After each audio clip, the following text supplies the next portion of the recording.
Aïe bobo, aïe bobo, aïe bobo. Bienvenue dans Minokan. Je dois plutôt dire Kwasembo parce que nous sommes en période de Guédé. Alors, je vous souhaite à tous bonne fête Guédé. Je vous dis à tous Kwasembo, Kwasembo, croix la croix. Merci à tous. Tout d'abord, avant même de commencer à parler du thème de notre émission de ce soir, merci à tous d'avoir suivi le débat qui a eu lieu dernièrement sur H Actu avec Nathalie Montout. Nous avons parlé de la Toussaint. Donc c'était un débat qui m'opposait à un évangéliste, Lucane Benoît. Alors merci à tous ceux qui ont participé, toutes les personnes qui m'ont envoyé des messages pour me féliciter, m'encourager dans cette démarche de défense de notre culture spirituelle qui est le vaudou. Merci, merci, merci. Aïe Bobo, ce soir on va parler toujours de la Toussaint, on va parler des défunts, on va parler des morts, on va parler des guédés.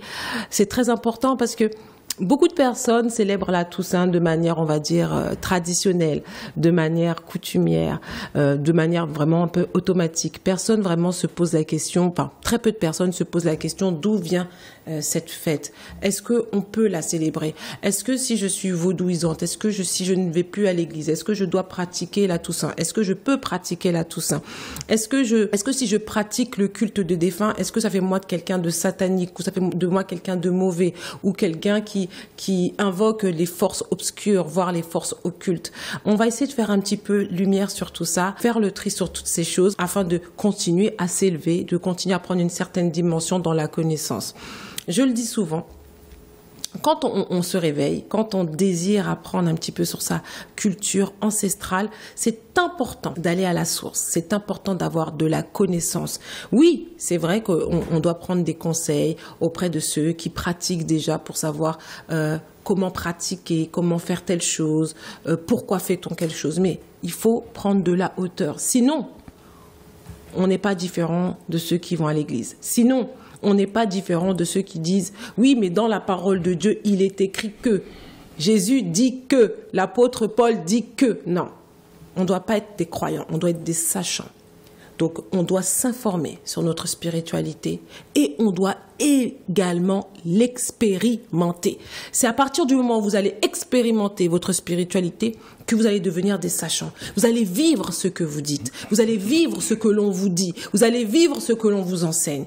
Et c'est exactement ce dont je parle dans Minokan. Quand je vous parle, que ce soit des esprits, des divinités, du vaudou, de l'initiation, lorsque je vous parle des lois, lorsque je vous parle des ancêtres et lorsque je vous parle, comme ce soir, des défunts, c'est pour augmenter votre connaissance, augmenter votre savoir, afin que vous puissiez pratiquer sans crainte, sans doute. Bon, c'est normal, au début, on a toujours un petit peu des petites craintes, mais c'est déjà de mettre le pied à l'étrier et de pratiquer. C'est pas tout d'écouter Minokan, ce n'est pas tout d'écouter des conférences, des vidéos sur YouTube et dans les divers réseaux sociaux ou de lire plein de livres.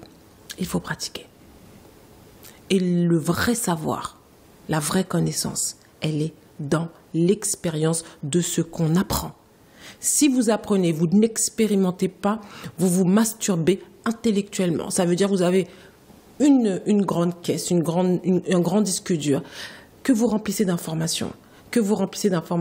Et lorsque vous vous trouvez en présence d'autres personnes, ah oui, mais moi je sais que ça, oui, les mémoires akashiques, les défunts, le bas astral, le haut astral, l'au-delà, les enfers, les ceci, les cela. Vous avez plein de belles connaissances, mais elles sont uniquement théoriques. Vous vous masturbez intellectuellement. Vous n'avez aucune expérience. Vous ne savez pas ce que vous vivez. Vous ne savez pas ce que vous dites parce que vous ne vivez rien. Aïe Bobo. Aïe Bobo.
Alors ce soir, on va augmenter un petit peu sur la connaissance afin d'augmenter votre connaissance, afin que vous soyez plus à l'aise quand on va parler des défunts, afin que vous soyez plus à l'aise à l'avenir quand on parlera des morts, des cultes aux morts. Je sais que ça fait un petit peu peur quand on parle de morts, de défunts, de cimetières, de l'au-delà, de séjour des morts. Ça peut faire peur certains, surtout ceux qui sont pas encore totalement réveillés du système chrétien ou judéo-chrétien. Alors dès qu'on parle de séjour des morts, pour eux c'est automatiquement lié au satanisme, automatiquement lié à l'enfer, automatiquement lié à l'obscurantisme. Dès qu'on parle de mort, dès qu'on parle de séjour des morts, or que non. Et c'est ce que nous allons voir ce soir avec notre invité. Avant même de présenter l'invité, je vais introduire le thème. Le thème de ce soir, c'est le culte des morts et des ancêtres est-il satanique? Vous avez vu, pour ceux qui n'ont pas vu H-Actu dernièrement, d'ailleurs je vous invite à aller sur la page YouTube de H-Live, vous verrez H-Actu, l'émission pendant laquelle j'ai effectué le débat contre l'évangéliste Lucane Benoît. Les gens pensent que le culte aux défunts, le culte des ancêtres est satanique. Les gens pensent que faire des offrandes à ces défunts est satanique. D'allumer des bougies devant ces défunts est satanique. Ça veut dire qu'une fois que l'enterrement est fait, hop, le défunt, on l'oublie. Il part aux oubliettes, il va au cachot, dans le cachot de notre vie, et c'est les oubliettes, on ne le calcule plus. Les gens pensent que c'est ça. Et si ne serait-ce qu'un jour, tu penses à ce défunt, ou tu allumes une bougie pour ce défunt, pire encore, tu fais une offrande à ce défunt, automatiquement c'est du satanisme. Ça veut dire automatiquement, le défunt, la personne décède, communiquer avec elle devient du satanisme. On va voir tout ça ce soir avec le professeur, c'est la 3e fois dans Minocan, le professeur Pierre Nilon. Alors avant même de le laisser parler, je dois lui dire que Pierre Nilon est l'une des vidéos, donc les vidéos, les émissions dans lesquelles il est passé avec moi dans Minocan, sont les vidéos les plus regardées. Peut-être il ne le savait pas. Non. Donc il y a le passage à l'émission avec Pierre Nilon et le passage à l'émission de Joaquin Baguidi et Natacha Félix. Alors ce sont les deux capsules. Ça a pété le plafond. Mine de rien, je ne lui ai jamais dit, mais je lui dis ce soir, professeur Pierre Nilon, ta vidéo a fait un carton. On ne se rend pas compte, mais aux Antilles, tout le monde connaît Pierre Nilon. Tout le monde connaît Pierre Nilon. Alors Pierre, même si ceux qui ne connaissent pas ses ouvrages ou son travail de recherche sur l'Égypte ou sur la spiritualité ancestrale, mais au moins ils connaissent Pierre Nilon dans Minocan. Tout le monde. Et ce sont des vidéos, les deux passages dans Minocan qu'il a fait ont juste fait un carton.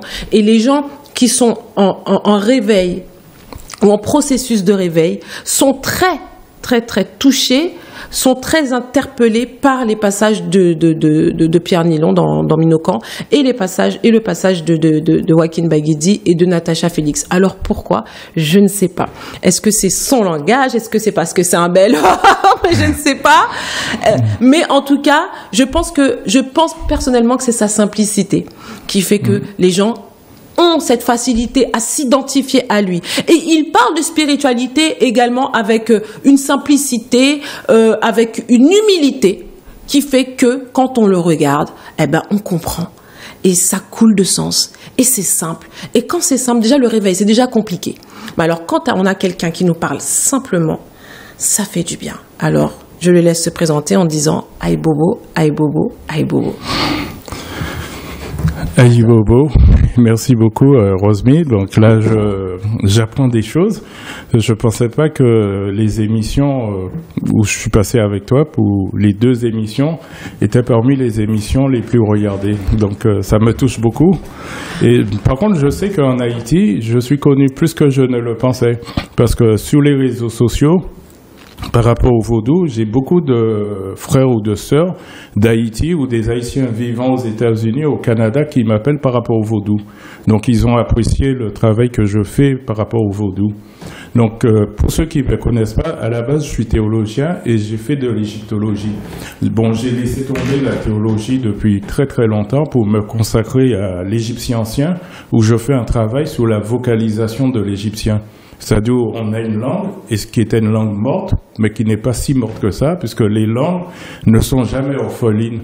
C'est-à-dire, si je prends le latin va s'éclater pour donner l'espagnol, le portugais, le français, le roumain, ce qu'on appelle les langues romaines, quoi.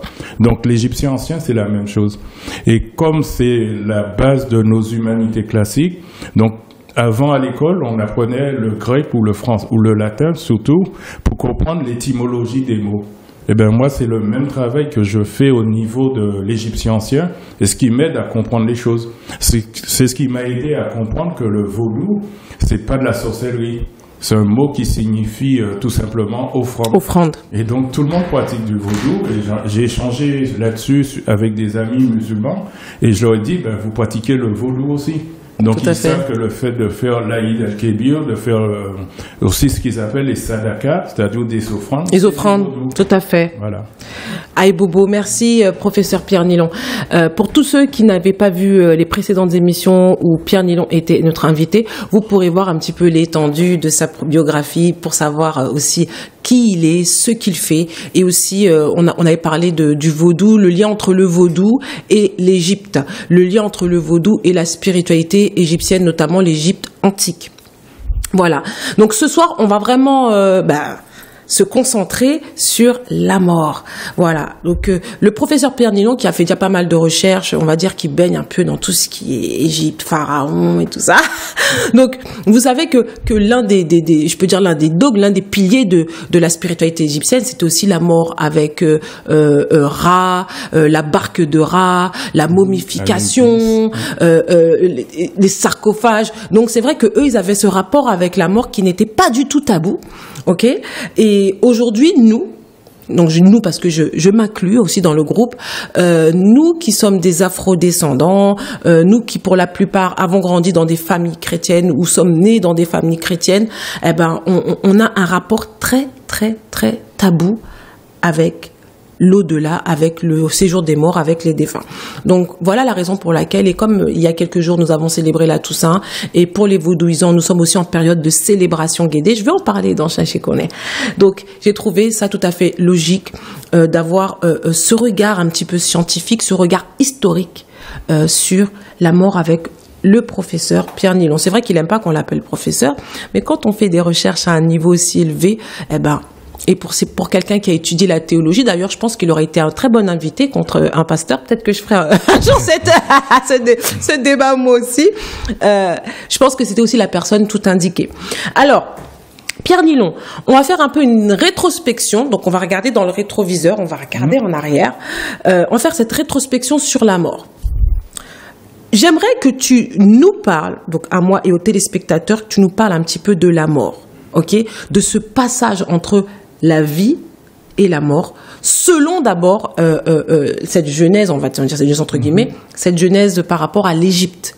J'aimerais que tu nous dises un petit peu comment eux voyaient les choses, comment se passaient les choses, quelle était leur doctrine par rapport à la mort, comment ça se passait, explique-nous. Tout d'abord, ce que je voudrais dire, dans la vie, il y a une seule certitude, c'est la mort. Donc ça tombe bien. On peut discuter pendant longtemps de tout ce qu'on veut, mais une chose est sûre, c'est que tous ceux qui vivent meurent. Donc je vais mourir, tu vas mourir, on va tous mourir un jour. Donc ça, c'est la seule certitude de la vie. Et pour les Égyptiens, la mort, c'est pas comme nous, on l'imagine. Parce que il faut savoir que dans les religions abrahamiques, c'est-à-dire le judaïsme, au début, la mort, c'était une fin. Donc c'est mort, c'est fini. C'est beaucoup plus tard, à l'époque des Maccabées, donc on est vers 170 avant l'ère chrétienne, il fallait avoir des candidats à la mort. Alors, qu'est-ce que les Maccabées pour les téléspectateurs? Les Maccabées, si on veut, il y a eu Juda, un prince de Judée, quoi, et on le surnommait Maccaba, parce que paraît-il qu'il abattait ses ennemis à coups de marteau. Donc c'est comme ça que ça a donné toute sa famille le nom de Maccabée. Maccabée. Voilà. D'accord. Et donc, comme il fallait faire la guerre sainte, il fallait donner aux gens, parce que les Juifs, il ne faut pas l'oublier, pour eux, quand on est mort, on est mort. Donc les gens, ils ne voulaient pas que ce soit une fin. Et il fallait aller faire la guerre et donc donner l'espérance d'une vie après la mort. Donc ceux qui mouraient au combat, ils ressuscitaient. C'est l'équivalent de ce qu'on dit mourir dans le Seigneur. Donc c'était simplement ça. Mais les Juifs, à la base, eux, il n'y a pas de vie après la mort. C'est fini. Et contrairement à l'Égypte, où l'Égypte, la mort, c'est pas une fin en soi. C'est juste un passage. Un passage. Voilà. Donc, mais pour comprendre ce qu'est la mort pour les Égyptiens, il faut comprendre la vie. Parce que pour mourir, il faut naître. Donc, ce que j'aimerais expliquer aux gens, c'est comment on vient au monde. C'est-à-dire, si vous prenez dans la Genèse, on va vous dire que Dieu créa l'homme, il souffla, il devient un être vivant. Donc, il y a deux mots qu'on va employer. Il y a le mot roi en hébreu qui signifie souffler. C'est le verbe souffler. Et ce qu'on va traduire par être vivant, c'est le mot nefesh qui signifie respirer. Donc, il y a la matière, il y a la poussière. Il va former l'homme, il va souffler dans ses narines et il devient un être vivant. Mais ça, c'est emprunté à la tradition égyptienne. Si vous voulez, en Égypte, on va redescendre au sud, à Aswan, c'est le berceau, c'est ce qu'ils appellent Patros, la terre du sud. Donc, l'Égypte, il y avait 42 départements, ce qu'on va appeler des nonnes, et il y avait un premier département qu'on va considérer comme le berceau, c'est-à-dire où vraiment, c'est de là que venait le peuple égyptien. Et en partant de là, le peuple va remonter le Nil, et après des conquêtes, fonder la civilisation égyptienne. Donc, dans le berceau, Dieu, il est présenté sous le nom de Khnum. Et on explique qu'il a créé l'être humain comme un potier. Il a pris le limon du Nil, il l'a formé, et il lui a présenté la croix Ankh, le signe de la vie, et c'est comme ça que l'homme est apparu. Donc on voit, c'est exactement la même chose. Et donc pour l'Égyptien, la mort, c'est juste un passage. Et donc après, il y a beaucoup de choses qui vont déterminer la vision des Égyptiens, puisque si on pense que la mort, c'est une fin en soi, on aura une certaine conduite. Par contre, si on pense qu'au-delà de la mort, il y a autre chose, c'est un passage, on aura une autre conduite. Tout à fait. Voilà. Donc c'est ça qu'il faut préciser.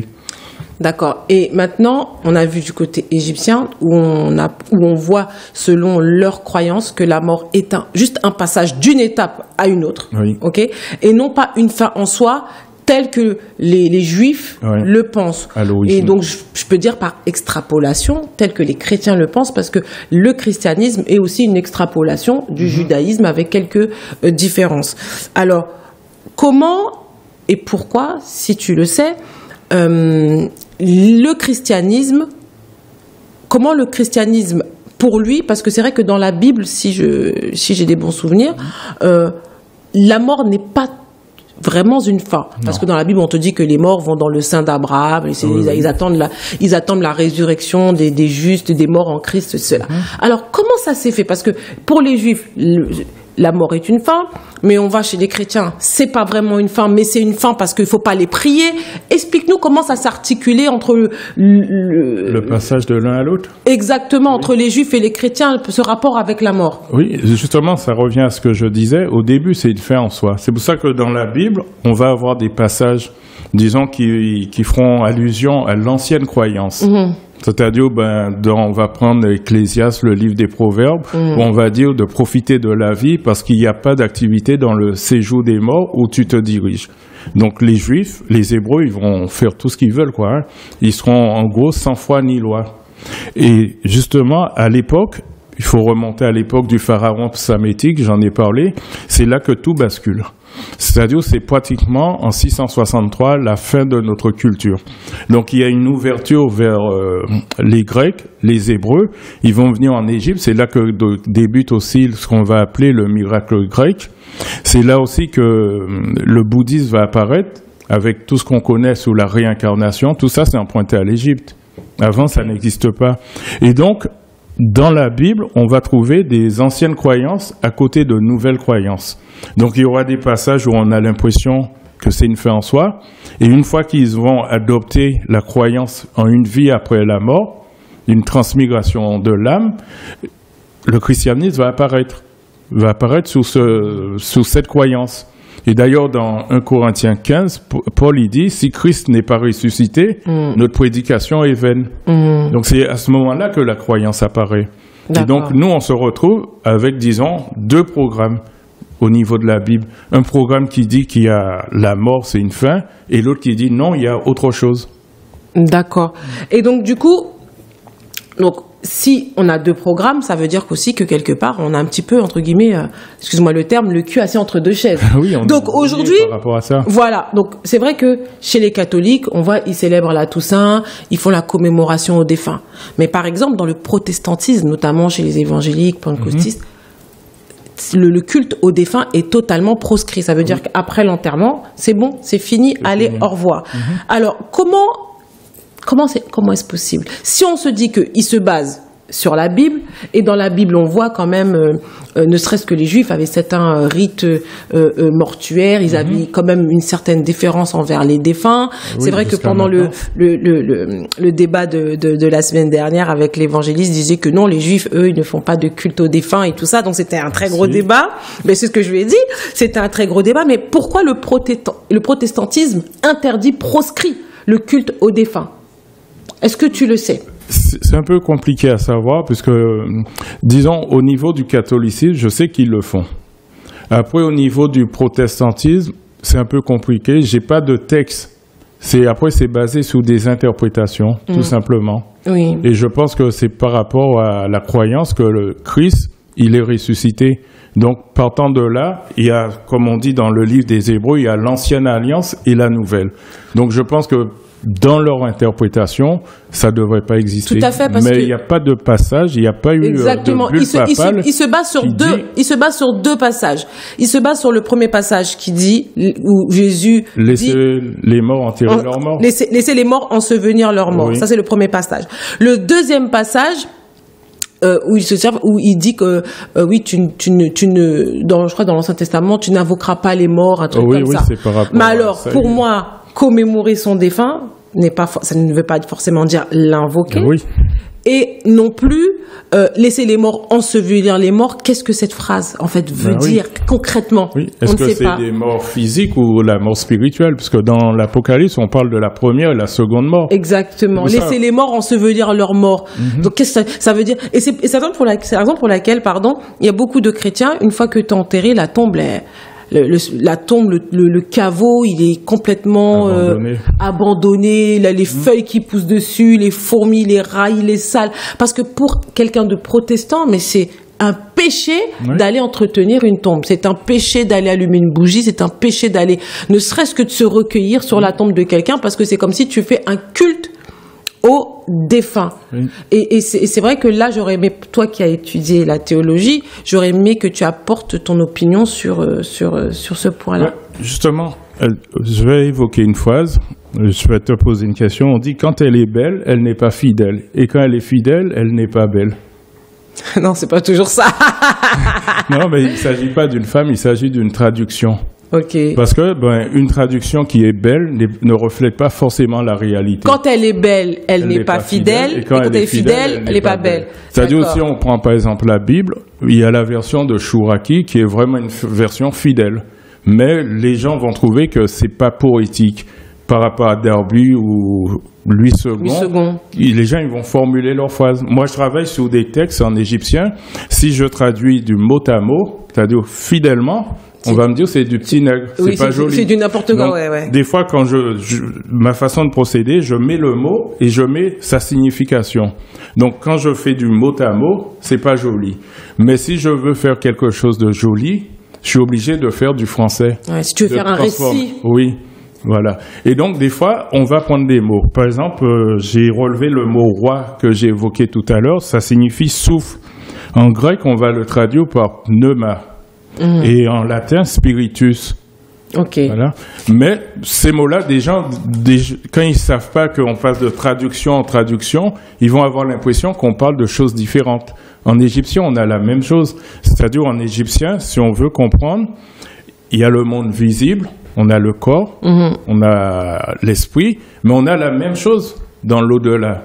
C'est-à-dire, on a notre double dans l'au-delà. Donc, il va y avoir des mots différents pour expliquer les choses. Et donc, au niveau de la Bible, la question que tu m'as dit, c'était par rapport à... J'ai oublié la question que tu m'as posée. Par rapport aux protestants qui essayent, enfin, du moins, qui obéissent à la parole de Dieu en disant « laissez les morts ensevelir leurs morts, tu n'invoques pas les morts ». Tout dépend comment on va interpréter. Qu'est-ce qu'on va entendre par mort ? Oui. Laisser les morts. Est-ce que c'est des gens qui sont morts physiquement ou bien spirituellement? Donc moi, je pense que c'est spirituellement qu'il parlait. Donc il faut pas prendre ça dans le sens qu'il faut pas honorer ses morts, parce que dans la Bible même, Jésus, quand on l'a descendu de la croix, il me semble qu'il y a eu des femmes qui ont été avec des aromates pour lui rendre hommage, pour s'occuper de son corps. Donc ils l'ont pas laissé abandonner. Tout à fait. Donc voilà. Et chez les Juifs, je sais, il y a la prière qu'ils font pour les morts qu'ils appellent le Kaddish. C'est ce que j'ai cité, cité là. Donc ils le font. Exactement. Le 11 novembre, par exemple, il y a on rend un culte aux soldats inconnus. Mais le soldat inconnu, c'est qui? C'est quand il y a eu la Grande Guerre, on pouvait pas reconnaître les corps des victimes. Tout était mélangé et tout. Donc pour eux, c'était des soldats inconnus. Et donc tous les 11 novembre, on fait un culte aux soldats inconnus, donc à tous les morts inconnus. D'accord. Toi qui as une connaissance sur l'Égypte antique, qu'est-ce que tu peux nous dire sur leurs rituels, leurs offrandes, comment ils interagissaient avec les défunts en Égypte? Justement, pour l'Égyptien, le mort, il n'est pas mort. Les morts ne sont pas morts partout en Afrique. Et donc, c'est quelqu'un qui est passé d'un état à un autre. Et donc, eux, ils continuent à vivre avec le défunt, celui qui avait traversé, qui avait transité, comme s'il était là.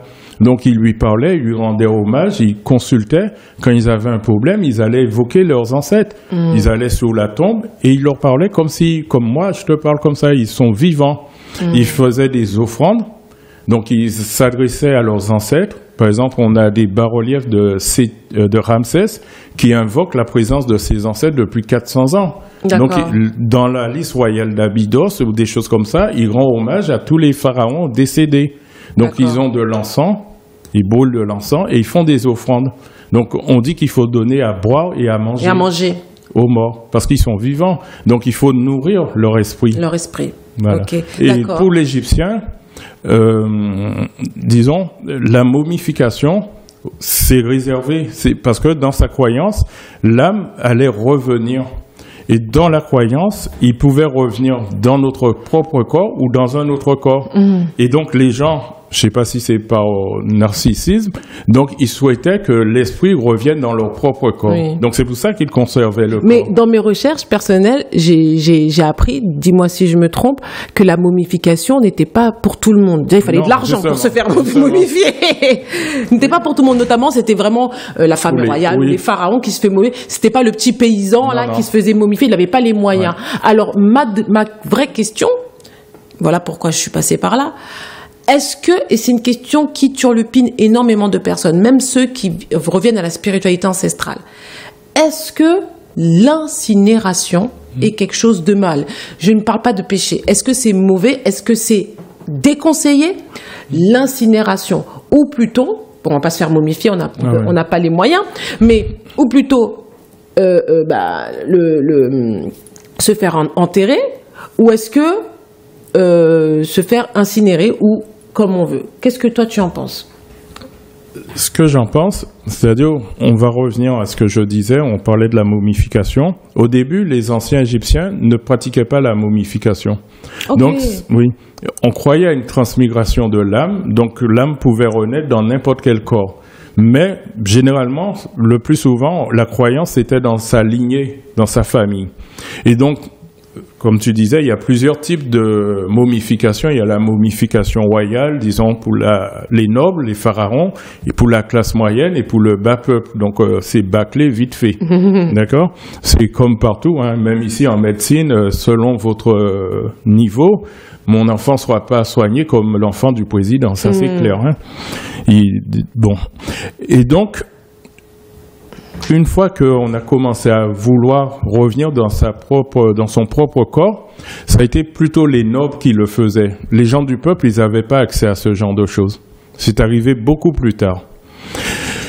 Et au niveau des peuples, par exemple, au niveau de la Bible même, on dit qu'on ne trouve chez toi personne qui passe les cadavres par le feu. C'est-à-dire au niveau de la Bible, de la Torah, de toutes les religions révélées, que ce soit le judaïsme, le christianisme ou l'islam, c'est interdit. Les gens, ils le font parce que c'est économique ou alors peut-être pour d'autres raisons. À l'époque de l'Empire romain aussi, ils n'enterraient pas, ils faisaient brûler, ils brûlaient le corps. Oui, parce que justement, pour les Indo-Européens, la mort, c'était une fin en soi. Et comme c'était aussi des peuples qui étaient nomades, donc, vu qu'ils sont nomades, ils peuvent pas rendre un culte à leurs ancêtres. Donc, des fois, ils avaient des petits pots, des urnes où ils transportaient les cendres de leur famille. C'était une façon de rendre hommage. Mais tandis qu'un peuple qui est sédentaire, en Afrique, il n'y avait pas de cimetière, disons, pour tout le monde. Chacun enterrait dans sa famille. Oui. Il y avait un endroit, donc le mot, il était là, on pouvait s'adresser. Tout à fait. Dans le livre, je sais pas si les gens, ils ont lu l'autobiographie d'Elardo Equino, c'est un jeune enfant Igbo qui, dans les années 1750, a été enlevé à l'âge de 10 ans. Et lui, il raconte que régulièrement, pratiquement tous les soirs, avec sa mère allait parler à ses ancêtres décédés. Et lui, il accompagnait sa mère. Donc tous les soirs, sa mère faisait la prière sous la tombe où il y avait son ancêtre. Et il était là. Voilà. Donc en Afrique, c'est comme ça se passe. Et dans le christianisme aussi, au tout début, les gens, il y avait des cultes comme ça qu'on faisait. On faisait même le baptême pour ceux qui étaient décédés. Et après, les choses vont évoluer petit à petit. Je pense que les gens préfèrent incinérer pour ne pas s'occuper de leur famille, tout simplement. D'accord, très bien. Merci, très intéressant. On va faire une courte pause et on revient tout de suite. Aïe Bobo Kwasembo, merci.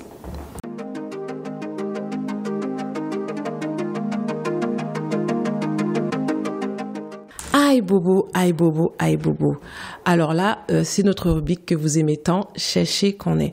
Ce soir, je vais vous parler des guédés. Beaucoup de personnes se posent des questions, ne comprennent pas certaines pratiques, et ne savent même pas en fait d'où ça vient les guédés. C'est vrai qu'on en parle exclusivement dans le vaudou haïtien, les guédés. Ok, c'est un rite, le guédé banda, que l'on parle exclusivement dans le vaudou haïtien. Pourquoi? D'où ça sort? Comment ça se fait? Voilà, cherchez qu'on est. Je vais le faire en raccourci, ok, afin de vous éclairer et afin que vous puissiez apprendre quelque chose de nouveau ce soir.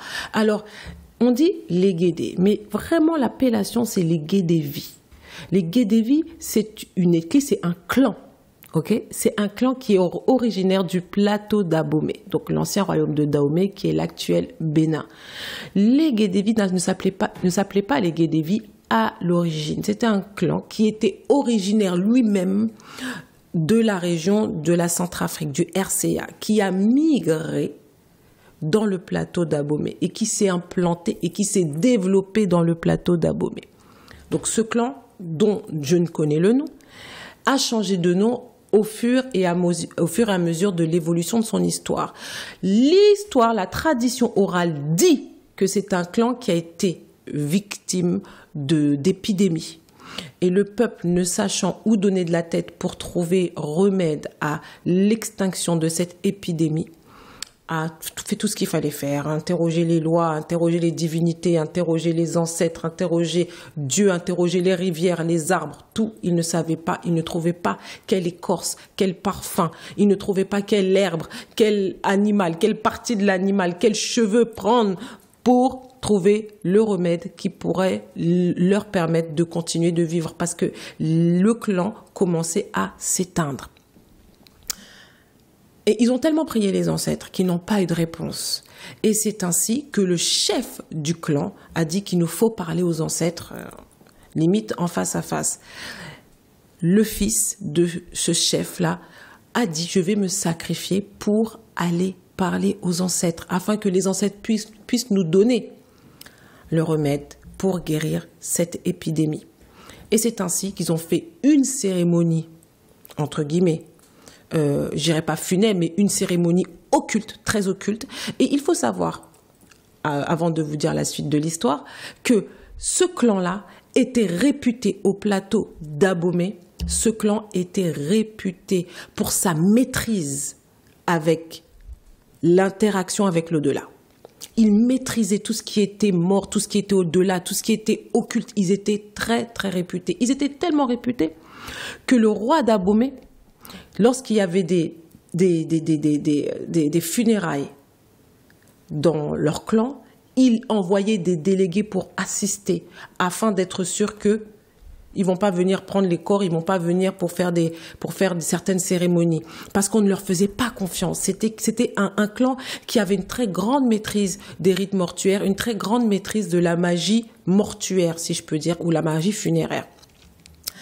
Donc, de ce fait, une fois que le sacrifice, enfin, il a donné sa vie pour aller parler aux ancêtres, ils ont pu avoir le remède.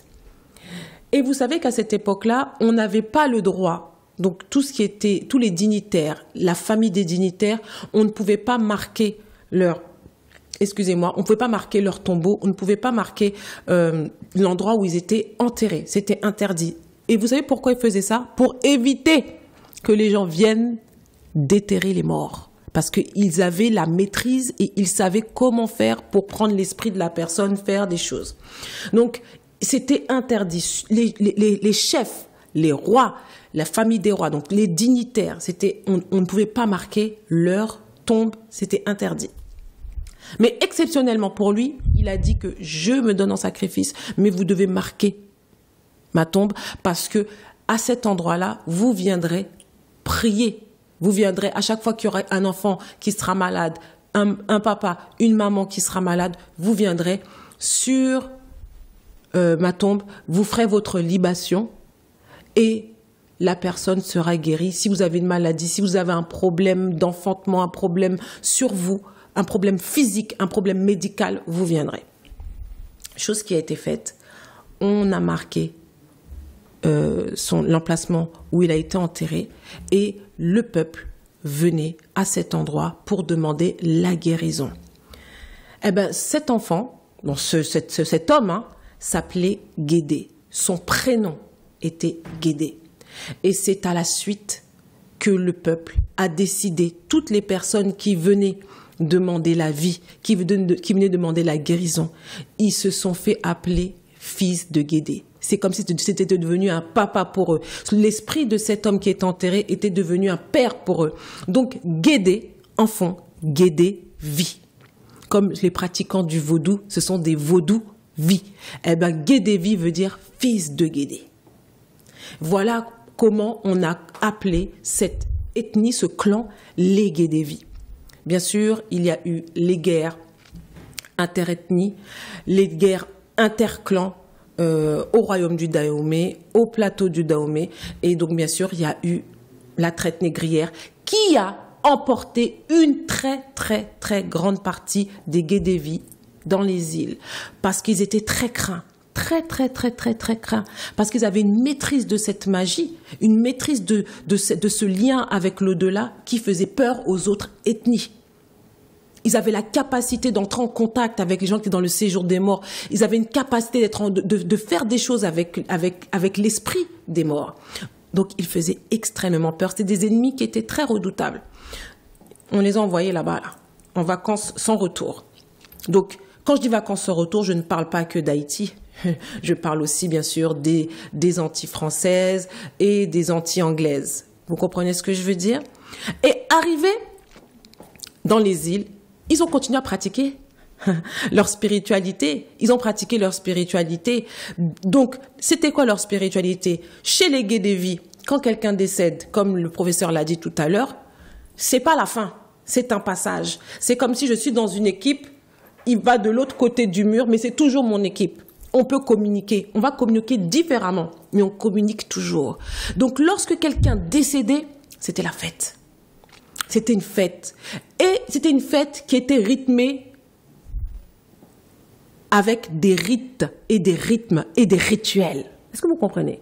Une fête rythmée grâce aux rites, au rythme et aux rituels. Il y avait des rituels, il y avait des cérémonies, il y avait de la danse, il y avait des rites. Cela accompagnait l'esprit du défunt de l'autre côté. Et cela permettait de continuer à être en connexion, en contact avec le défunt qui se trouve maintenant de l'autre côté. Quand ils ont été déportés dans les îles, ils ont continué, ils n'ont pas arrêté. La seule différence, il n'y a plus Papa Guédé. Papa Guédé, celui qui était le premier, celui sur la tombe sur laquelle on a posé cette pierre, Il n'y a plus de Papa Guédé. Donc, ils ont dit, il faut qu'on trouve un Papa Guédé. Qui va être Papa Guédé? Cimetière. Le baron du cimetière sera leur Guédé. Sera leur Papa Guédé, le père de tous les Guédés. Voilà ce que veut dire Papa Guédé. On dit là Papa Guédé, Papa Guédé. Papa Guédé, c'est le père des Guédés. Le père des Guédés a été enterré là-bas, là, au plateau d'Abomey. Nous, on a été déportés, on nous a envoyés en vacances. On ne peut plus aller sur la roche de Papa Guédé. Mais il faut nous trouver un Papa Guédé de remplacement. Alors, ils allaient dans les cimetières parce que c'était là où on trouvait le plus de morts et c'est là il y avait des barons, c'est là qu'il y avait des Papa Guédé. Alors, à chaque fois qu'il y avait le premier mort enterré dans ce cimetière, il devenait pour les Guédévis le Papa Guédé.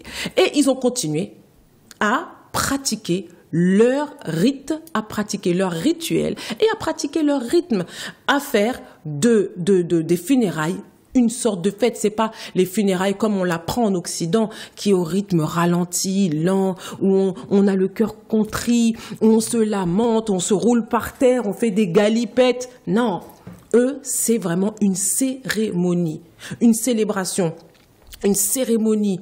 C'est vraiment, on élève le cas d'une personne et on élève le bas d'une personne. Donc, allez faire vos recherches, notamment sur l'Égypte antique. Qu'est-ce que le cas? Qu'est-ce que le bas? Les Guédévis savaient ça. Les Guédévis savaient ça. Pas la plupart, tous les Guédévis sont morts, mais ils vivent en chacun d'entre nous. Parce que entre nous coule le sang des Guédévis. Ce sont aussi nos ancêtres. Pas qu'en Haïti, même dans les Antilles françaises, même dans les Antilles anglaises, du moins partout où il y a des Dahoméens qui ont été déportés. Ok? De ce fait, lorsque nous entrons en période de Guédé, donc une période de Guédé qui n'a pas été instaurée par les Guédés, eux, ils ont juste suivi le courant du catholicisme qui leur a été imposé. Donc du coup, ils disaient, bon, eux, ils fêtent la Toussaint, eux là, ils fêtent les défunts, nous là, on va faire notre truc qu'on faisait là-bas. On va faire notre truc, on va faire notre chose, on va célébrer les Guédévis, on va célébrer Papa Guédé. On va célébrer Papa Guédé. Et de ce fait, c'est resté une tradition, c'est resté une coutume. Voilà pourquoi, vous voyez, en période Guédé, c'est la fête. On célèbre les Guédévis. On célèbre ce rite. On célèbre ce rythme. Oui, aujourd'hui, il y a des dérives. Je ne vais pas vous le cacher. Oui, il y a des dérives. Mais il faut qu'on comprenne la genèse de ce rite, la genèse de ces pratiques pour comprendre et pour savoir comment ça se passe aujourd'hui afin de pouvoir nous-mêmes élaborer comment on peut la moderniser, comment on peut la rendre, on va dire, plus acceptable aux yeux de certains. Il faut savoir que quand on célèbre les Guédévis, on célèbre Papa Guédé, on célèbre aussi nos ancêtres, on célèbre nos défunts. C'est une célébration, c'est un culte. C'est pas juste la débandade, le carnaval, on se roule par terre, on fait des galipettes. Non, c'est un culte. Même dans la joie, il y a un culte. Même dans cette explosion on va dire, de folie, de défoulement, c'est un culte. Parce que les Guédévis célébraient la mort. Pour dire que non, c'est pas fini, c'est maintenant que ça commence. Parce que là où je vais, je serai éternel. Là où je vais tout voir. Là où je vais, je pourrai tout faire. Et c'est la raison pour laquelle que même dans le rite Guédé Banda, même avec les Guédés aujourd'hui, on dit que les Guédés sont très, très, très forts pour tout ce qui va être guérison, fertilité. Et c'est la tradition orale qui nous dit ça depuis Papa Guédé, depuis le premier Guédé. Le premier des Guédés, c'est lui le chef des Guédés, c'est lui le père des Guédés. Voilà, c'était la petite histoire pour le chercher qu'on est. Alors, je vous dis quoi, Sembo. Aïe Bobo, merci.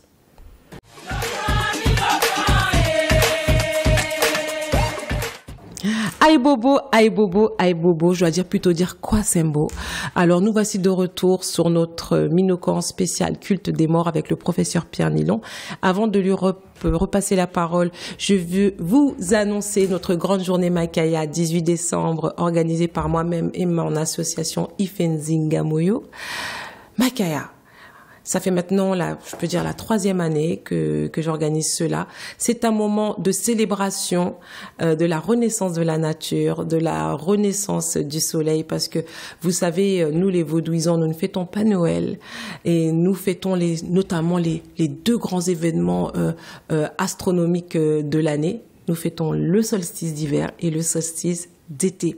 Le solstice d'hiver est très important et vous devez le savoir. Et pourquoi c'est important? Parce que nous célébrons la végétation, la renaissance de la végétation. Nous célébrons également la renaissance cosmique de la nature.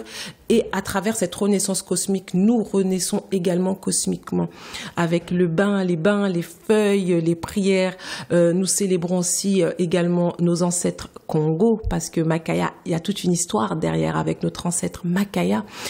Donc, cette année, on célèbre Makaya le 18 décembre. Donc, c'est une belle journée de 13h jusqu'à 21h. On va la terminer en beauté avec un beau buffet de fin d'année. Voilà, il y aura une surprise. Vous aurez tous un bain Makaya également. Il y aura des tambours. Il y aura une conférence. Il y aura partage. Il y aura également des rituels de connexion. Il y aura également des ateliers de discussion. Ça sera une très belle journée. Il y aura un petit moment d'apprentissage de feuilles également. Alors, n'hésitez pas. C'est 47 €. C'est pas énorme parce qu'il y a la location de la salle, il y a le buffet, il y a les bains, il y a les tambours. C'est une magnifique journée. 47 € pour tout cela. Vous pourrez trouver le lien sur le flyers. Allez sur ma page également, Rosmy Paradis, mes liens sur Facebook. Et c'est en vente exclusivement sur Wiz Event. Donc, journée Makaya, vous allez. Donc, si vous allez sur ma page Facebook ou sur mon Instagram, vous pourrez également le trouver. Très, très, très important. Venez nombreux et je vous assure que vous ne le regretterez pas. Il y a un dress code, hein, c'est vert et rouge. Pas vert et rouge parce que c'est Noël, hein. Non, vert et rouge parce que le rouge pour le rite pétro, le rite Makaya et le vert pour la nature. Aïe bobo. Très important de ne pas oublier la date, le 18 décembre. J'en profite, je glisse également. On est toujours dans cette fin d'année, vous allez me dire, oui, mais moi, Mambo, je peux pas venir à Makaya, j'habite loin ou ça m'intéresse pas trop.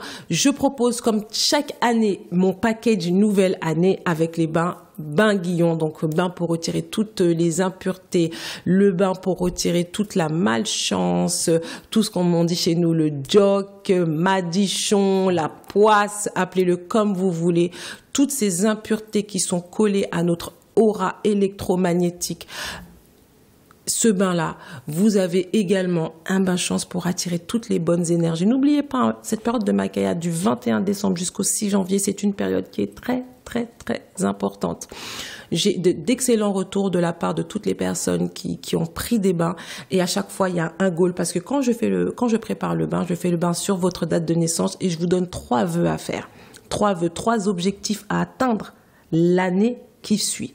Voilà. Donc moi, je le fais toujours, je le fais pour mon mari, pour mes enfants, mon entourage et il y a de très bons résultats. Vous avez le flyer, vous avez mon numéro de téléphone, vous pouvez me contacter pour le package nouvelle année. J'ai déjà beaucoup parlé, hein, voilà. Et puis n'oubliez pas, bien sûr, pour ceux qui veulent apprendre sur la spiritualité ancestrale qui est le vaudou, ceux qui veulent apprendre les fondamentaux de base du vaudou, vous pouvez intégrer ma classe virtuelle hein, qui s'appelle Shimaguiné. 4 ans de Shimaguiné, c'est pas évident. 4 ans de Shimaguiné, j'ai vu beaucoup d'élèves. Il y a des gens qui ont entamé des processus initiatiques, des gens qui ont fait des lave-têtes avec moi, qui se sont fait initier avec moi et qui continuent la route et qui ont compris un petit peu cet héritage que ce soit les guédés nous ont légué, que ce soit nos ancêtres qui nous ont légué, que ce soit les divinités qui marchent avec nous, nous ont légué à travers cette connexion que nous avons avec eux, eh ben, l'initiation est très importante pour cela. Alors, vous pouvez intégrer la classe virtuelle, donc que ce soit pour la classe virtuelle, que ce soit pour les bains ou pour la journée Makaya, vous pouvez me joindre au +33 7 53 90 92 10. Et le dernier, j'allais oublier, nous aurons aussi un atelier Makaya spécial pour la Martinique, Madinina, qui aura lieu le 21 décembre. Alors là, ça sera vraiment en intimité entre nous. Atelier Makaya qui va durer toute l'après-midi également. Vous avez le flyer. Donc pour tous ceux de la Martinique qui veulent assister à la journée Makaya, à l'atelier Makaya spécial Martinique, vous pouvez aller sur ma page Facebook, sur mon Instagram ou me contacter au plus 33 7 53 90 92 10. Je viendrai encore une fois chez moi. Partout c'est chez moi de toute façon, que ce soit en Martinique, en Haïti, partout c'est chez moi. Pour venir faire aussi Makaya avec vous. Moi je fais Makaya partout. En fait, en parlant de ça, Pierre Nilon, tu sais, la dernière fois, j'étais en Martinique et j'ai fait une conférence. Alors, j'ai su a posteriori, je l'ai su après, qu'il y avait un petit groupe, je ne sais pas si c'était un gros groupe ou un petit groupe de chrétiens qui s'étaient déjà mis en place, qui avaient déjà monté leur plan pour venir faire le scandale, pour empêcher la conférence d'avoir lieu, parce que pour eux, on allait invoquer les esprits des morts et tout. J'ai dit, oh là là. Donc, finalement, on les a pas vus, mais je l'ai su après qu'il y a des chrétiens qui commencent à monter au créneau pour dire que c'est hors de question, qu'il y a des gens qui viennent ici faire des conférences sur le vaudou. Donc, tu vois, le pouvoir de l'aliénation. Là, on parle de la pratique de leurs ancêtres. Ils sont prêts à venir sortir de chez eux, à violer la loi, parce que la loi nous offre la liberté de culte. Ok ? On n'est pas on n'est pas des terroristes, on fomente pas des attentats. La loi nous protège par la liberté de culte, mais ils sont prêts à venir s'interposer et venir carrément empêcher certaines manifestations, certains événements. Dès que c'est un rapport avec le vaudou, parce que pour eux, automatiquement, c'est satanique. Voilà le pourquoi aussi de l'émission qui est très important, parce que c'est vrai qu'aux Antilles, il y a un réveil, et il y a des gens qui ont besoin d'avoir des questions. Il y a des gens qui demandent aussi ce genre d'événements, comme journée Makaya, conférence. Oui, mais pourquoi vous venez jamais aux Antilles? Mais regardez. Normalement, ce sont les Blancs qui devaient faire ça ici. Mais les Blancs, ils ne font même pas ça. Ils le font pas. Mais pourquoi aux Antilles, il y a ce problème? Dès qu'on va venir faire une conférence sur le vaudou, ben vous voulez pas y aller. N'y allez pas. Ah oui. Mais donc, voilà le pourquoi. Et d'ailleurs, j'ai dit que j'organiserai une conférence aux Antilles avec le professeur Pierre Nilon. Vous inquiétez pas. On va venir aussi à faire d'autres conférences aux Antilles pour parler aux gens. C'est important. De la même manière qu'il y avait à une certaine époque, à un certain siècle, je ne vais pas citer de nom, des gens qui envoyaient des missionnaires venir vous parler de la Vierge Marie, vous parler de Jésus. Et la preuve, vous l'avez accepté parce que la preuve, vous êtes chrétien, vous devez aussi accepter que certains frères, certaines sœurs viennent vous parler de la spiritualité de vos ancêtres. Voilà. Donc, aïe bobo, aïe bobo, aïe bobo. Pierre Nilon, est-ce que tu peux nous expliquer, donc toujours, je fais une très bonne transition, on continue sur ce filet-là. Est-ce que tu peux nous expliquer, pour ceux qui ne prient pas, ceux qui n'offrent pas de culte à leurs défunts, qu'est-ce qu'ils perdent? Est-ce qu'ils ont quelque chose en moins? Est-ce que ils peuvent avoir une certaine malédiction? Ou est-ce qu'ils ont des blocages? Ou est-ce qu'ils perdent quelque chose? J'aimerais que tu nous expliques par rapport aux connaissances et aux recherches que tu as déjà faites sur le sujet. Après, je dirais tout dépend de la croyance de chacun. Si on pense que la mort, c'est une fin en soi, donc c'est sûr qu'on ne fera pas les rituels, ce qu'il faut. Mais il faut savoir que quand vous invoquez vos ancêtres, enfin, vous vous adressez à eux, vous demandez, vous obtenez toujours. Toujours. Donc les gens qui le font pas, qui font pas de culte, ils se privent de certaines choses. Et il faut savoir une chose, que ceux qui nous dirigent, ils sont au courant des informations, qui ont tout, qui sont dans des loges, eux ils font ce genre de rituel. Parce qu'ils savent qu'ils ont quelque chose à obtenir des ancêtres décédés. Voilà. Ok, mais au point de vue de la communauté, là maintenant tu as parlé d'un point de vue individuel, mais au point de vue de la communauté, par exemple nous, la communauté noire ou la communauté antillaise ou si tu veux la communauté guadeloupéenne ou martiniquaise, qu'est-ce que la communauté perd en ne faisant pas ces commémorations? On perd tout, parce que dans le discours du roi Léopold, il disait qu'il préconisait déjà que nous les Noirs, on invoque les ancêtres des autres qui nous écouteront jamais. Et même pour ceux qui sont aliénés, qui sont dans la Bible, un moment, il y a quelqu'un qui dit, Jésus qui dit ça dans la Bible, si donc méchant, lequel d'entre vous, si son enfant lui demande du pain, il va lui donner un rocher, une pierre à manger. Et dit, si donc mauvais comme vous êtes capable de faire de bonnes choses, à plus forte raison, votre Père qui est dans les cieux. Donc nous, notre Père, nos ancêtres, si on les invoque, on aura toujours quelque chose. Je suis bien placé pour le savoir. Explique-nous. Là, tu as éveillé ma curiosité. Il y a des choses, par exemple, Enfin, il y a beaucoup de choses qu'on peut pas dire au niveau des. Mais t'as des déjà médias. été exaucé personnellement, Oui, en invoquant tes ancêtres. J'ai déjà fait des choses et les gens m'ont dit t'as aucune chance. Soit des concours, on me disait ouais mais tu vois à ton âge t'as aucune chance, t'as des jeunes qui ont quitté l'école, qui ont toutes les techniques en tête, t'as aucune chance. Ok. Je me suis dit c'est ce qu'on va voir.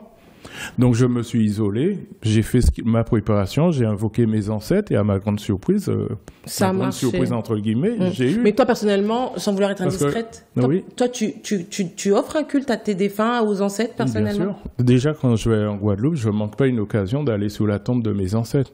Ok. Je manque pas une occasion d'aller là où on a fait des cérémonies pour moi.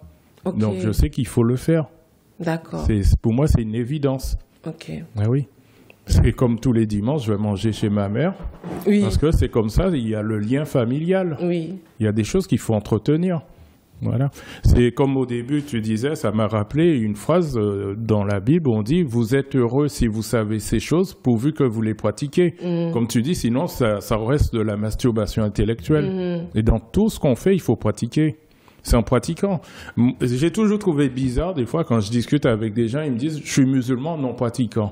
Je suis chrétien Tu es non pratiquant. Moi, bon, je n'irai pas voir un médecin qui me dit « Je suis médecin non pratiquant. » Voilà. Ou bien quelqu'un qui me dit « Je suis boxeur non pratiquant. Je suis footballeur non pratiquant. Non, on fait les choses. On vit ce qu'on dit. Moi, je vis ce que je dis, tout simplement. Tout à fait, tout à Et fait. je vois les effets, justement, parce que je vis ce que je fais.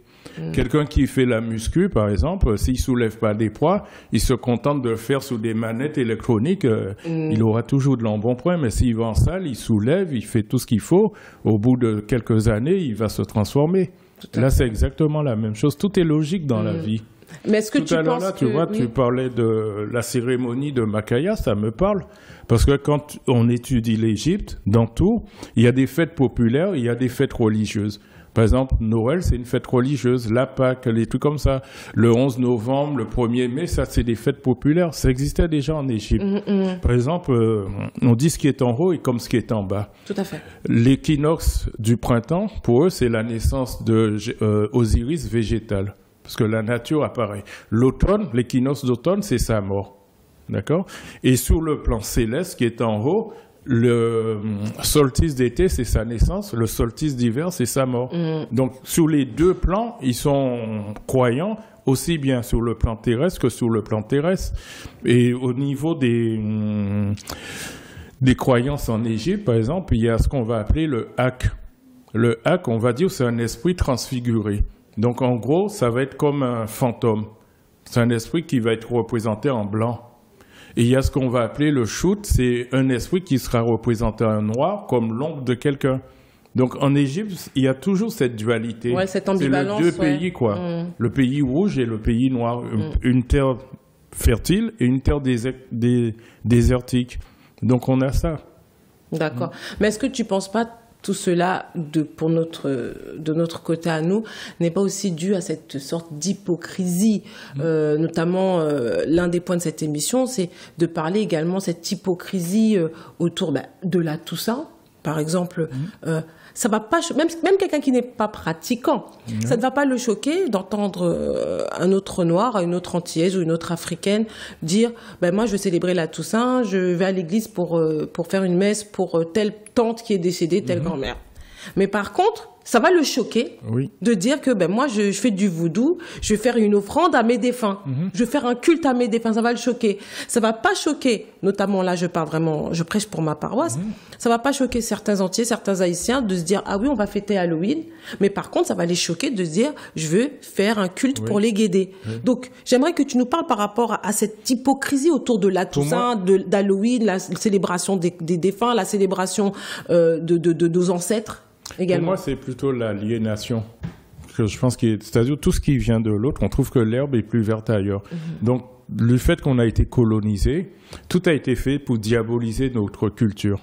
On le voit actuellement au Mali, au moment où on parle, il y a des gens, parce qu'ils sont kémites, qui sont emprisonnés. Vous voyez, c'est comme ça. Donc, quelqu'un qui est vaudouisant, par exemple, toi, moi, je vais sacrifier un poulet. Juste un poulet qui est un animal comme ça. c'est de la sorcellerie. Les premiers qui vont m'accuser, c'est les Noirs. Oui, parce qu'ils ont été abrutis par les Blancs. Mais le Blanc, il sait très bien que ce que je fais est légitime. Puisque lui, de son côté, c'est pas un poulet qui sacrifie, c'est un mouton. C'est un mouton, c'est un bouc même. Ben oui. T'as pas vu dernièrement lors de l'intronisation, enfin les funérailles de la reine Elisabeth II, ils marchaient avec leur petit bouc qui allait être sacrifié pour l'ancêtre et pour l'intronisation du nouveau roi Charles. Donc, ces gens-là, ils savent très bien comment fonctionne l'univers. On est au niveau de la métaphysique. Ils savent qu'à chaque action posée, il y a une réaction. C'est comme en électronique. Donc, on va prendre les différents composants, on va les agencer, et puis on aura une image. On va pouvoir régler, comme on fait dans le studio, le son aussi bien que l'image. Ces gens-là, ils sont très, très instruits. Par exemple, dans la franc-maçonnerie, chez les Rose-Croix, mais tout ce qu'ils font, c'est des rituels qui viennent de chez nous. Tout à fait. Ils sont dans des loges, ils ont tout appris. D'ailleurs, il n'y a pas meilleur égyptologue qu'un franc-maçon. Tout à fait. Il connaît exactement les rituels. Ah oui. Et si on regarde, par exemple, les monuments dans Paris, dans les grandes capitales, tout est basé par rapport à ça. Oui. Là c'est de la géométrie mystique. Oui. C'est nous, on ne voit pas les choses. On a des yeux, mais nous sommes aveugles. On a été abrutis aussi, ça il faut dire. En Égypte, c'est vrai que les gens, les morts, tout le temps on rendait hommage aux morts. Mais en début d'année, il y a la première saison, qui est la saison de l'inondation. Il y a le premier mois, qui est le mois de Thoth, l'ouverture de l'année. Bon, sitôt qu'ils avaient fait les festivités, c'est-à-dire on était dans le domaine populaire, la première fête, c'est une fête populaire, c'est le Nouvel An. 18 jours après, ils faisaient la première grande fête religieuse, qui est la fête qu'on appelle Ouag. Le mot est intéressant, puisque j'ai cherché l'étymologie. Le mot signifie cri. Mais c'est à double sens, parce que c'est la fête des morts chez nous. Ça s'appelle Heb Ouag, la fête des morts, la fête des cris ou lamentation. Parce que quand on apprenait la mort de quelqu'un, il y a la douleur, faut pas se mentir. Tout à fait. D'accord ? Donc on poussait un cri. On vient d'apprendre la mort de son père, de sa mère. On va pas sabrer une bouteille de champagne, il faut être honnête. On va pleurer. Donc ça, c'est le premier cri. Mais pendant la cérémonie après, on sait que finalement, l'autre est passé dans un autre monde et va pouvoir nous aider justement. C'est ce que tu disais par rapport au Guédé. Et donc, à ce moment-là, on est heureux. On se dit, tiens, la personne est passée dans... Puisqu'il y a tellement de choses à dire. Quand la mort arrive en Égypte, on n'attendait pas comme chez les religions abrahamiques qu'il y aura le jugement dernier. C'est-à-dire on va tous mourir comme ça. On est là, on attend. Et puis à un certain moment, comme c'est marqué dans l'Apocalypse, la terre va rendre les morts. Tout le monde va ressusciter. Je me demande où est-ce qu'on va mettre tout le monde. Oui, parce que effectivement, on va être surpeuplé. Déjà, on cherche des solutions pour éliminer une partie de la population. Donc, une résurrection massive, je ne pense pas que ça va arranger les gens. Et donc, on dit que les gens ils vont ressusciter pour comparaître au tribunal. Mais chez nous, c'est le jour même qu'on comparaissait. La personne venait de mourir, la personne comparait, il y a les 42 commandements de la maths. Une fois qu'on a réussi le test, on n'a pas fait ceci, on n'a pas fait cela, on n'est pas dans le virtuel, on est dans le réel. Et si vous prenez le tribunal, il y a la plume, à cause de sa légèreté, de la maths, et de l'autre côté, il y a le cœur. Pourquoi le cœur ? Parce que le cœur en égyptien, c'est là qu'il faut comprendre, chaque chose renvoie à une chose. Ça s'appelle abi. Mais le mot signifie aussi vouloir, le désir. Ça veut dire que ce n'est pas simplement l'action de la personne qui est pesée. C'est le désir, c'est-à-dire si moi je veux te tuer, le fait d'avoir cette pensée, je suis déjà condamnable. Et j'ai vu une fois une émission où quelqu'un a été condamné, pas parce que la personne avait tué quelqu'un, mais parce que cette personne avait pillé des gens pour tuer. Ouais, elle avait prémédité. Et manque de peau, cette personne était tombée, avait été dirigée vers des policiers. Évidemment, les policiers n'allaient pas se transformer en tueurs à gages, mais ils avaient la conviction que cette personne avait projeté l'assassinat. Et donc, cette personne a été condamnée simplement parce que la personne avait projeté de tuer la personne, non pas parce que la personne était passée à l'acte. Donc, ça me rappelle dans la Bible où on dit « Celui qui regarde une femme avec l'intention de la désirer a déjà commis un péché. » C'est un péché. Ça dure à partir du moment. Donc, en Égypte, c'était très strict. À partir du moment où tu as le désir de faire quelque chose, tu es condamnable. Voilà. Et c'est ça qui était pesé. Une fois qu'on avait réussi l'examen, les 42 commandements, qu'on n'a pas volé, on n'a pas eu l'idée de voler quelqu'un, on n'a pas eu l'idée, la pensée de tuer quelqu'un, de commettre l'adultère, etc. Rien que la pensée. Hein. On devenait ce qu'on appelle un macaire, au pluriel makerou. Ça signifie bienheureux, ce qui va donner le prénom Makarios en grec et Maker en égyptien. À ce moment-là, une fois qu'on est un bienheureux, on peut prier, on peut intercéder pour les gens. Ça revient à l'ancêtre que tu appelais les guédés. Ben lui, c'est un Makérou. D'accord. Donc c'est pour ça qu'il peut agir. Voilà, tout simplement. C'est pour ça qu'il faut comprendre la mort chez nous, c'est pas une fin en soi. Moi, j'ai vu des gens, par exemple, pour parler, je parle de ce que je sais, ma mère, quand elle recevait des messages de son père, ça arrivait toujours. C'est pas des choses qu'on m'a dit, c'est des choses que j'ai vécues. Ok. Donc je peux en témoigner. Voilà. D'accord. Maintenant, bon, là, tu as donné l'exemple de Makero, tu as donné l'exemple de Papa Guédé, tu as donné l'exemple de ta mère. Est-ce qu'il y a et je pense que tes spectateurs se posent également la question, est-ce qu'il y a des morts qu'il faudrait éviter de donner des offrandes? Ou est-ce que dès que c'est ton défunt, tu donnes des offrandes? Ou est-ce que comment faire le tri? Est-ce que si quelqu'un n'avait pas un bon comportement, si c'était un pédophile, un violeur, un ceci, un cela, est-ce qu'il faudrait éviter? Des fois aussi, on ne connaît pas la vie d'une personne, on ne connaît pas son passé. Comment interagir avec ces choses-là? Parce qu'il y a beaucoup de personnes qui me disent, oui, mais comment savoir qu'un ancêtre est méritant? Souvent, c'est la question qui revient. Comment savoir qu'un ancêtre est méritant? Comment savoir qu'un défunt est méritant d'une offrande? Qu'un défunt est méritant d'une commémoration? Comment?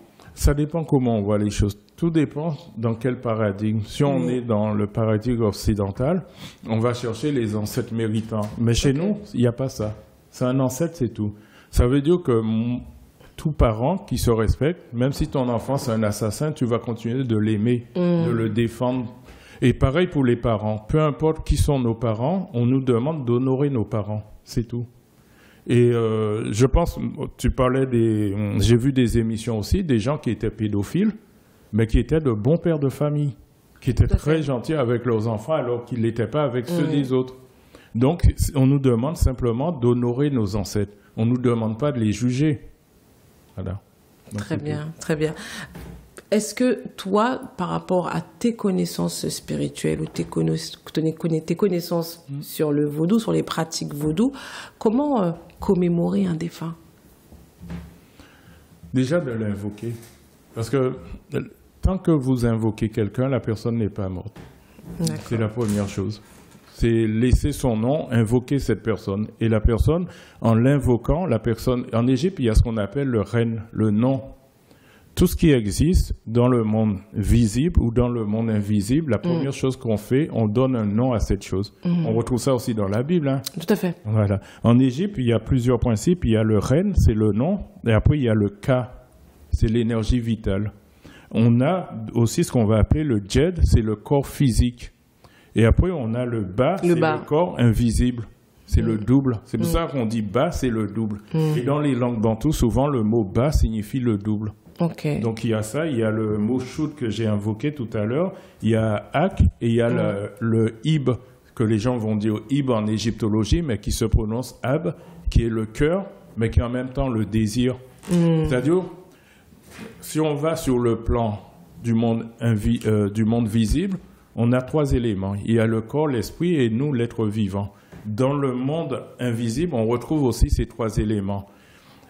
Et que ce soit dans le monde visible ou dans le monde invisible, il y a le nom.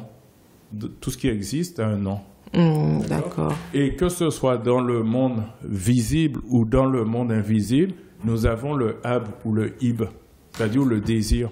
C'est-à-dire moi, en tant qu'être matériel dans ce monde, j'ai des désirs. Quand je passe dans l'autre monde, j'ai aussi des désirs. Et donc, on peut me demander quelque chose dans le monde visible. Mon enfant me demande quelque chose, je vais l'exaucer. Tout à fait. C'est ce que je fais en tant que père. Si je suis de l'autre côté, je suis passé dans le monde invisible. Mon enfant, si pour lui, je suis mort, s'il m'a abandonné, je ne peux pas l'aider. Mais s'il m'invoque, à ce moment-là, je pourrais l'aider.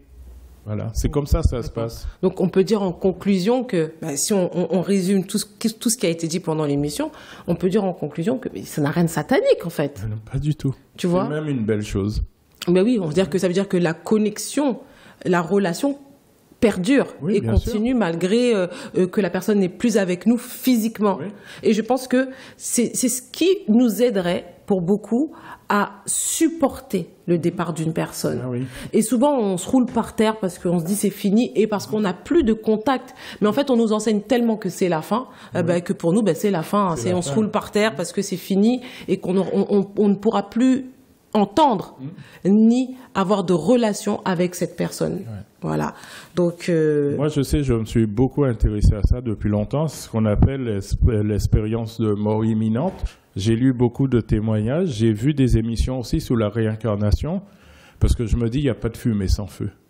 Donc si nos ancêtres, les premiers humains, ils ont enseigné cette doctrine, ensuite c'est passé chez les Grecs avec les pythagoriciens, l'école pythagoricienne, c'est passé aussi chez les bouddhistes, c'est qu'il y a une raison.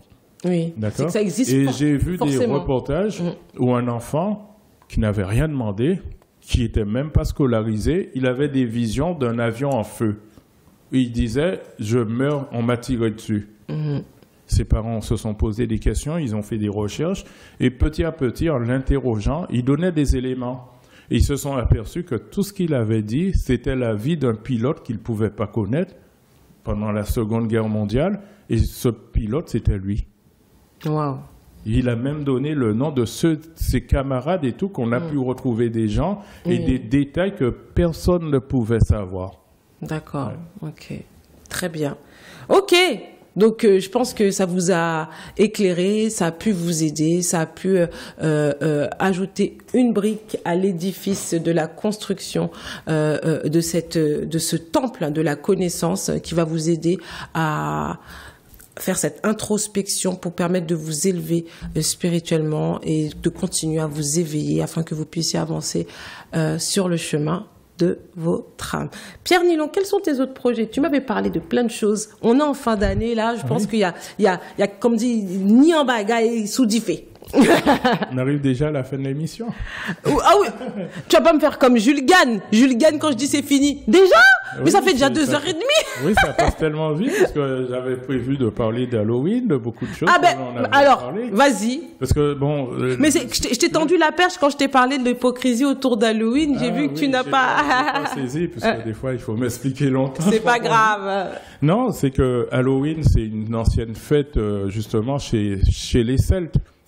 Ils rendaient hommage à leurs ancêtres, comme en Égypte, au début d'année. Puisque pour eux, à l'équinoxe d'automne, c'était le début du nouvel an. Il y a beaucoup de calendriers qui sont basés soit sur les solstices ou les équinoxes. Oui. Et donc, chez les Celtes, c'était l'équinoxe d'automne. Et donc, comme en Égypte, la première chose qu'ils faisaient, c'est de rendre hommage à leurs ancêtres. Voilà. Tandis que maintenant, en Europe, on rend hommage à la fin de l'année.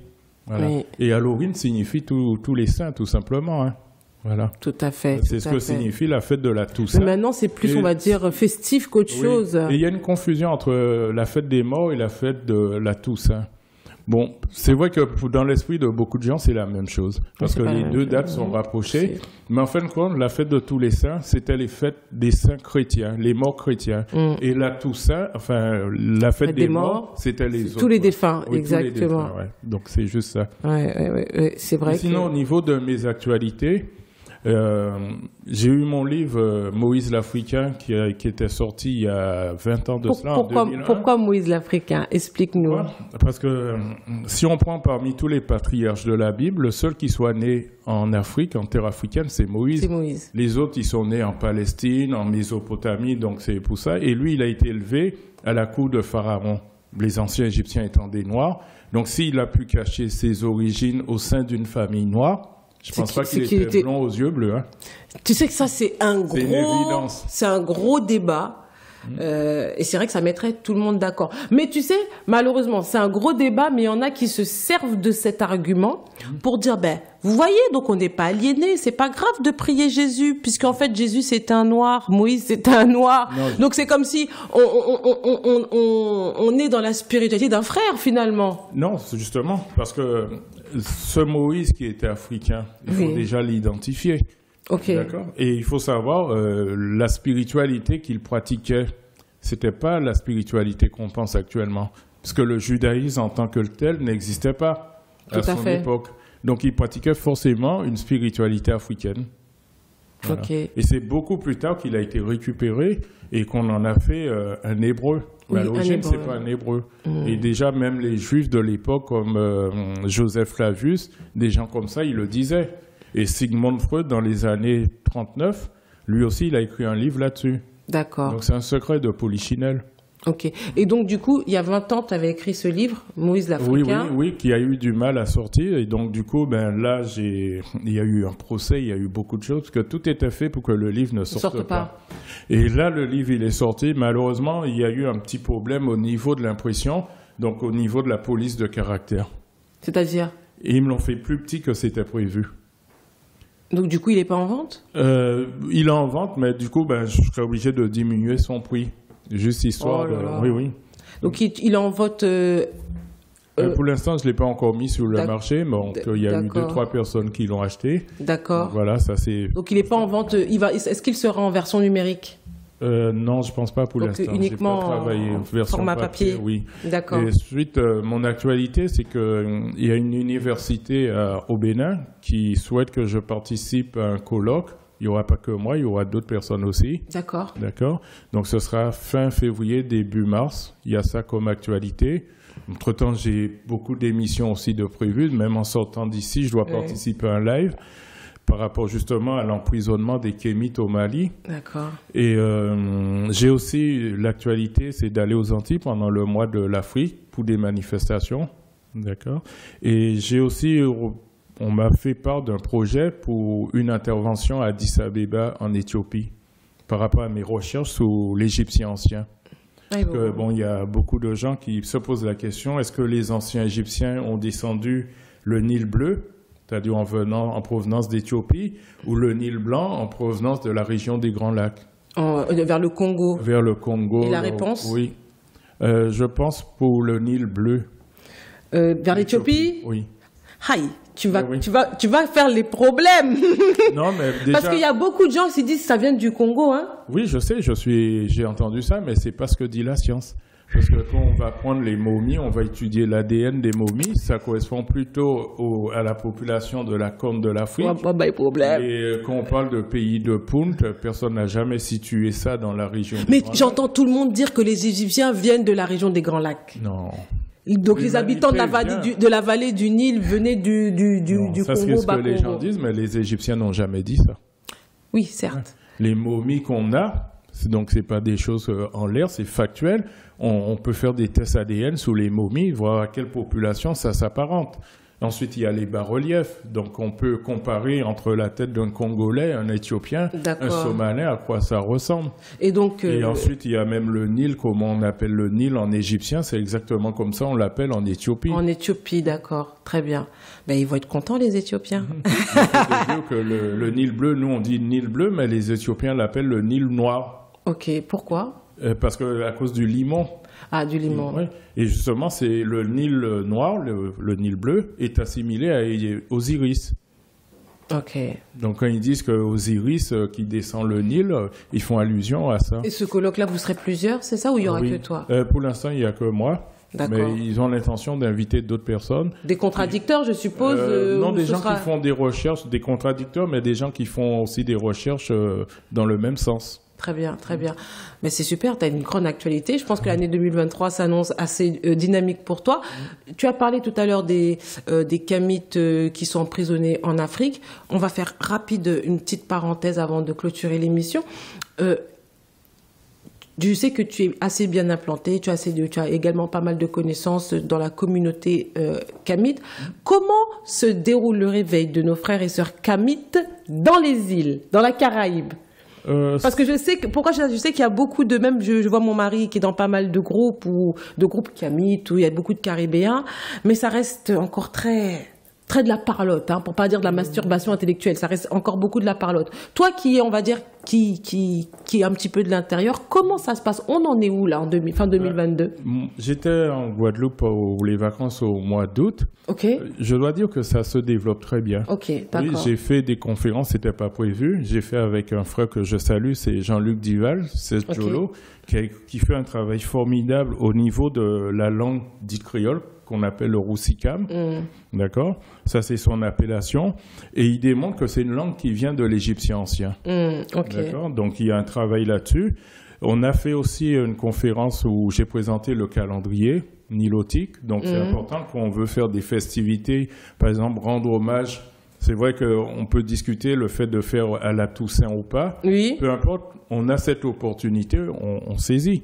Oui, après moi, je le dis toujours, hein, et je l'ai dit notamment dans ma classe virtuelle, réellement, il n'y a pas de date pour commémorer ces défunts. Non, il n'y a pas de date. Ouais. En Égypte, c'est tous les jours qu'on pouvait, mais il y avait un jour, comme j'ai dit, le 18 du premier mois, il le faisait tout le monde. Donc, et même dans certaines spiritualités, on commémore le défunt à la date d'anniversaire de sa mort. Oui. Voilà.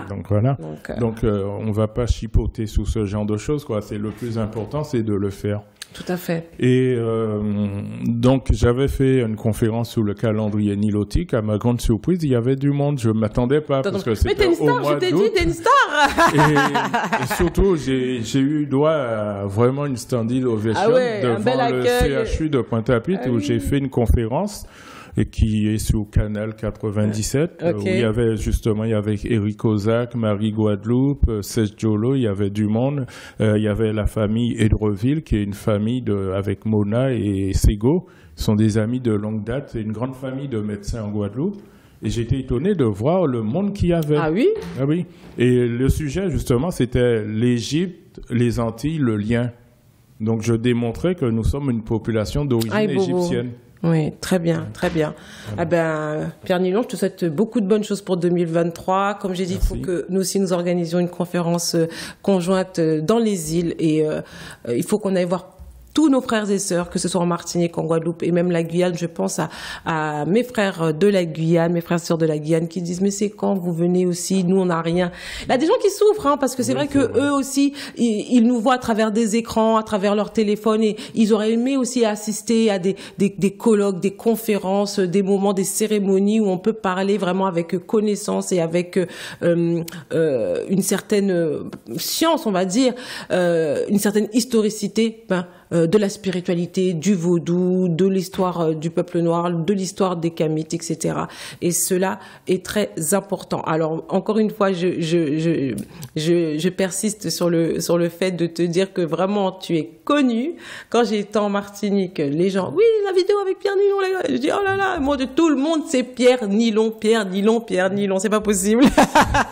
Donc, aïe Bobo, même si toi, tu peux ne pas voir de là où tu es, les fruits de ton travail, mais il y a des gens vraiment qui sont vraiment touchés et qui avancent grâce à ce que tu fais. Même si tu as l'impression que ça n'a pas d'impact, ça a des retombées. Et c'est vrai que ça, c'est le pouvoir un petit peu des réseaux sociaux qui nous permettent de traverser les frontières tout en restant là où on est. Donc voilà, donc merci Pierre Nilon d'avoir répondu encore, bien sûr, présent à cette invitation à Minocan. Je remercie tous les téléspectateurs, j'espère que vous avez apprécié. Donc c'était simple, efficace. On était un petit peu autour du feu pour parler un petit peu de nos ancêtres, parler de nos défunts. N'oubliez pas, le 18 décembre, notre journée Makaya. Très important, très important, très important. C'est pas tout de dire Otep, c'est pas tout de dire Aïbobo, c'est pas tout de dire Alafia, c'est pas tout de dire Haché. Il faut pratiquer, il faut rentrer dans le concret. Et de commencer à vivre ces instants de communion dans la spiritualité ancestrale, au son des tambours, des chants, et d'être avec des personnes qui partagent un petit peu notre point de vue, et aussi de rencontrer aussi d'autres personnes qui sont dans ce même cheminement ou qui sont un peu plus avancées, d'avoir aussi leur opinion, leur retour d'expérience. C'est très important. Donc n'hésitez pas à aller sur ma page Facebook Rosmy Paradis Milien ou de me contacter sur WhatsApp. J'ai bien dit de me contacter, j'ai pas dit de m'appeler à 2h du matin, 3h du matin. Voilà, c'est important. Pour ceux qui sont loin, n'hésitez pas à faire attention au décalage horaire aussi. Donc voilà, vous pouvez m'appeler au plus 33 7 53 90 92 10 si vous voulez intégrer ma classe virtuelle également. Et n'oubliez pas l'atelier, la journée Macaya en Martinique qui aura lieu le mercredi 21 décembre, le jour du solstice. Waouh, ça va être super. Pareil, vous pouvez m'appeler pour avoir le flyer. Il sera aussi sur ma page Facebook. Alors je vous dis aïe bobo, on revient prochainement. Alors je vous promets pas parce que il faut que je tienne mes promesses si je le fais, mais je vous promets de travailler parce que j'ai dit qu'il faut que je vous offre une émission Minocan spéciale Guédé avec quelqu'un du Bénin qui va nous parler de l'ethnie Guédé, les Guédévis. C'est très important. Je travaille dur pour trouver cette personne-là. Je la cherche avec la lampe torche. C'est pas facile, mais grâce aux ancêtres, je vais y arriver. Bonne soirée à tous. Kwasembo, aïe bobo. Au nom de Papa Guédé, toutes les escortes Guédé. Aïe bobo, à bientôt. Aïe bobo.